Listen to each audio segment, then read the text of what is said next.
شروع اللہ کے نام سے جو بڑا مہربان نہایت رحم والا ہے۔ یاسین، قسم ہے قرآن کی جو حکمت سے بھرا ہوا ہے۔ اے محمد صلی اللہ علیہ وآلہ وسلم، بے شک تم پیغمبروں میں سے ہو سیدھے رستے پر۔ یہ خدائے غالب اور مہربان نے نازل کیا ہے تاکہ تم ان لوگوں کو جن کے باپ دادا کو متنبع نہیں کیا گیا تھا متنبع کر دو، وہ غفلت میں پڑے ہوئے ہیں۔ ان میں سے اکثر پر خدا کی بات پوری ہو چکی ہے، سو وہ ایمان نہیں لائیں گے۔ ہم نے ان کی گردنوں میں طوق ڈال رکھے ہیں اور وہ ٹھوڑیوں تک پھنسے ہوئے ہیں تو ان کے سر الل رہے ہیں، اور ہم نے ان کے آگے بھی دیوار بنا دی اور ان کے پیچھے بھی، پھر ان پر پردہ ڈال دیا تو یہ دیکھ نہیں سکتے۔ اور تم ان کو نصیحت کرو یا نہ کرو ان کے لیے برابر ہے، وہ ایمان نہیں لانے کے۔ تم تو صرف اس شخص کو نصیحت کر سکتے ہو جو نصیحت کی پیروی کرے اور خدا سے غائبانہ ڈرے، سو اس کو مغفرت اور بڑے ثواب کی بشارت سنا دو۔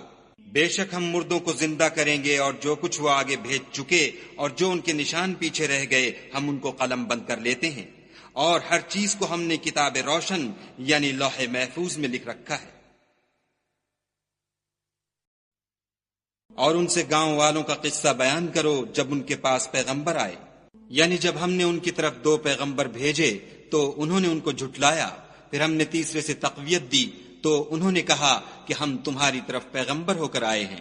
وہ بولے کہ تم اور کچھ نہیں مگر ہماری طرح کے آدمی ہو، اور خدا نے کوئی چیز بھی نازل نہیں کی، تم محض جھوٹ بولتے ہو۔ انہوں نے کہا کہ ہمارا پروردگار جانتا ہے کہ ہم تمہاری طرف پیغام دے کر بھیجے گئے ہیں، اور ہمارے ذمے تو صاف صاف پہنچا دینا ہے اور بس۔ وہ بولے کہ ہم تم کو نامبارک دیکھتے ہیں، اگر تم باز نہ آؤ گے تو ہم تمہیں سنگسار کر دیں گے اور تم کو ہم سے دکھ دینے والا عذاب پہنچے گا۔ انہوں نے کہا کہ تمہاری نحوست تمہارے ساتھ ہے، کیا اس لیے کہ تم کو نصیحت کی گئی؟ بلکہ تم ایسے لوگ ہو جو حد سے تجاوز کر گئے ہو۔ اور شہر کے پرلے کنارے سے ایک آدمی دوڑتا ہوا آیا، کہنے لگا کہ اے میری قوم، پیغمبروں کے پیچھے چلو، ایسوں کے جو تم سے صلاح نہیں مانگتے اور وہ سیدھے رستے پر ہیں۔ اور مجھے کیا ہے کہ میں اس کی پرستش نہ کروں جس نے مجھے پیدا کیا، اور اسی کی طرف تم کو لوٹ کر جانا ہے۔ کیا میں ان کو چھوڑ کر اوروں کو معبود بناؤں؟ اگر خدا میرے حق میں نقصان کرنا چاہے تو ان کی سفارش مجھے کچھ بھی فائدہ نہ دے سکے، اور نہ وہ مجھے چھڑا ہی سکیں۔ تب تو میں صریح گمراہی میں مبتلا ہو گیا۔ میں تمہارے پروردگار پر ایمان لایا ہوں، سو میری بات سن رکھو۔ حکم ہوا کہ بہشت میں داخل ہو جا۔ بولا کاش میری قوم کو خبر ہو کہ خدا نے مجھے بخش دیا اور عزت والوں میں کیا، اور ہم نے اس کے بعد اس کی قوم پر کوئی لشکر نہیں اتارا، اور نہ ہم اتارنے والے تھے ہی۔ وہ تو صرف ایک چنگھاڑ تھی آتشیں، سو وہ اس سے ناگہاں بجھ کر رہ گئے۔ بندوں پر افسوس ہے کہ ان کے پاس کوئی پیغمبر نہیں آتا مگر اس سے تمسخر کرتے ہیں۔ کیا انہوں نے نہیں دیکھا کہ ہم نے ان سے پہلے بہت سے لوگوں کو ہلاک کر دیا تھا؟ اب وہ ان کی طرف لوٹ کر نہیں آئیں گے، اور سب کے سب ہمارے روبرو حاضر کیے جائیں گے۔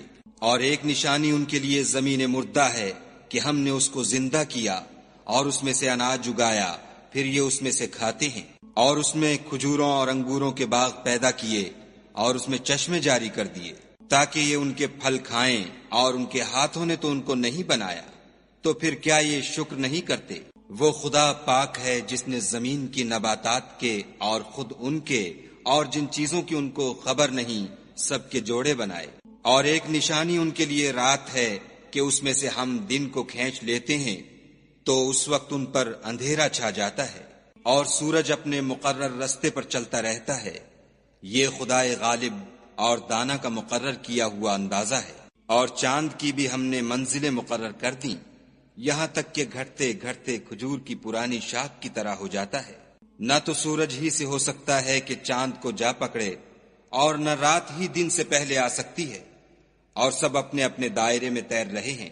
اور ایک نشانی ان کے لیے یہ ہے کہ ہم نے ان کی اولاد کو بھری ہوئی کشتی میں سوار کیا، اور ان کے لیے ویسی ہی اور چیزیں پیدا کی جن پر وہ سوار ہوتے ہیں، اور اگر ہم چاہیں تو ان کو غرق کر دیں، پھر نہ تو ان کا کوئی فریاد رس ہو اور نہ ان کو رہائی ملے، مگر یہ ہماری رحمت اور ایک مدت تک کے فائدے ہیں۔ اور جب ان سے کہا جاتا ہے کہ جو تمہارے آگے اور جو تمہارے پیچھے ہے اس سے ڈرو تاکہ تم پر رحم کیا جائے، اور ان کے پاس ان کے پروردگار کی طرف سے کوئی نشانی نہیں آئی مگر اس سے منہ پھیر لیتے ہیں۔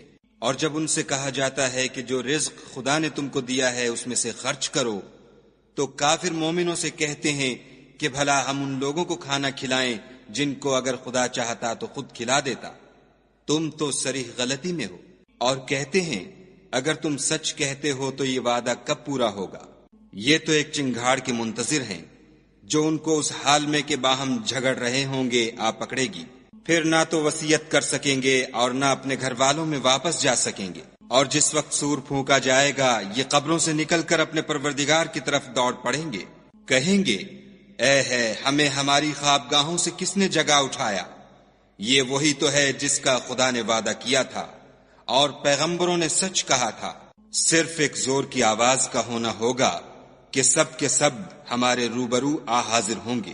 اس روز کسی شخص پر کچھ بھی ظلم نہیں کیا جائے گا اور تم کو بدلہ ویسا ہی ملے گا جیسے تم کام کرتے تھے۔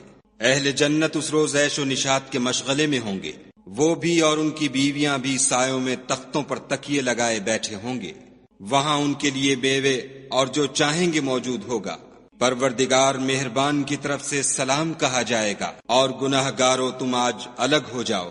اے آدم کی اولاد، ہم نے تم سے کہہ نہیں دیا تھا کہ شیطان کو نہ پوجنا، وہ تمہارا کھلا دشمن ہے، اور یہ کہ میری ہی عبادت کرنا یہی سیدھا رستہ ہے۔ اور اس نے تم میں سے بہت سی خلقت کو گمراہ کر دیا تھا، تو کیا تم سمجھتے نہیں تھے؟ یہی وہ جہنم ہے جس کی تمہیں خبر دی جاتی تھی۔ سو جو تم کفر کرتے رہے ہو اس کے بدلے آج اس میں داخل ہو جاؤ۔ آج ہم ان کے منہوں پر مہر لگا دیں گے اور جو کچھ یہ کرتے رہے تھے ان کے ہاتھ ہم سے بیان کر دیں گے اور ان کے پاؤں اس کی گواہی دیں گے۔ اور اگر ہم چاہیں تو ان کی آنکھوں کو مٹا کر اندھا کر دیں، پھر یہ رستے کو دوڑیں تو کہاں دیکھ سکیں گے؟ اور اگر ہم چاہیں تو ان کی جگہ پر ان کی صورتیں بدل دیں، پھر وہاں سے نہ آگے جا سکیں اور نہ پیچھے لوٹ سکیں۔ اور جس کو ہم بڑی عمر دیتے ہیں تو اسے خلقت میں اوندھا کر دیتے ہیں، تو کیا یہ سمجھتے نہیں؟ اور ہم نے ان پیغمبر کو شعر گوئی نہیں سکھائی اور نہ وہ ان کو شایع ہے، یہ تو محض نصیحت اور صاف صاف قرآن پر از حکمت ہے، تاکہ اس شخص کو جو زندہ ہو ہدایت کا رستہ دکھائے اور کافروں پر بات پوری ہو جائے۔ کیا انہوں نے نہیں دیکھا کہ جو چیزیں ہم نے اپنے ہاتھوں سے بنائیں ان میں سے ہم نے ان کے لیے چار پائے پیدا کر دیے اور یہ ان کے مالک ہیں، اور ان کو ان کے قابو میں کر دیا تو کوئی تو ان میں سے ان کی سواری ہے اور کسی کو یہ کھاتے ہیں، اور ان میں ان کے لیے اور فائدے اور پینے کی چیزیں ہیں، تو کیا یہ شکر نہیں کرتے؟ اور انہوں نے خدا کے سوا اور معبود بنا لیے ہیں کہ شاید ان سے ان کو مدد پہنچے، مگر وہ ان کی مدد کی ہرگز طاقت نہیں رکھتے، اور وہ ان کی فوج ہو کر حاضر کیے جائیں گے۔ تو ان کی باتیں تمہیں غمناک نہ کر دیں، یہ جو کچھ چھپاتے اور جو کچھ ظاہر کرتے ہیں ہمیں سب معلوم ہے۔ کیا انسان نے نہیں دیکھا کہ ہم نے اس کو نطفے سے پیدا کیا، پھر وہ تڑاک پڑاک جھگڑنے لگا اور ہمارے بارے میں مثالیں بیان کرنے لگا اور اپنی پیدائش کو بھول گیا، کہنے لگا کہ جب ہڈیاں بوسیدہ ہو جائیں گی تو ان کو کون زندہ کرے گا؟ کہہ دو کہ ان کو وہ زندہ کرے گا جس نے ان کو پہلی بار پیدا کیا تھا، اور وہ سب قسم کا پیدا کرنا جانتا ہے، وہی جس نے تمہارے لیے سبز درخت سے آگ پیدا کی، پھر تم اس کی ٹہنیوں کو رگڑ کر ان سے آگ نکالتے ہو۔ بھلا جس نے آسمانوں اور زمین کو پیدا کیا، کیا وہ اس بات پر قادر نہیں کہ ان کو پھر ویسے ہی پیدا کر دے؟ کیوں نہیں؟ اور وہ تو بڑا پیدا کرنے والا اور علم والا ہے۔ اس کی شان یہ ہے کہ جب وہ کسی چیز کا ارادہ کرتا ہے تو اس سے فرما دیتا ہے کہ ہو جا، تو وہ ہو جاتی ہے۔ وہ ذات پاک ہے جس کے ہاتھ میں ہر چیز کی بات چاہت ہے، اور اسی کی طرف تم کو لوٹ کر جانا ہے۔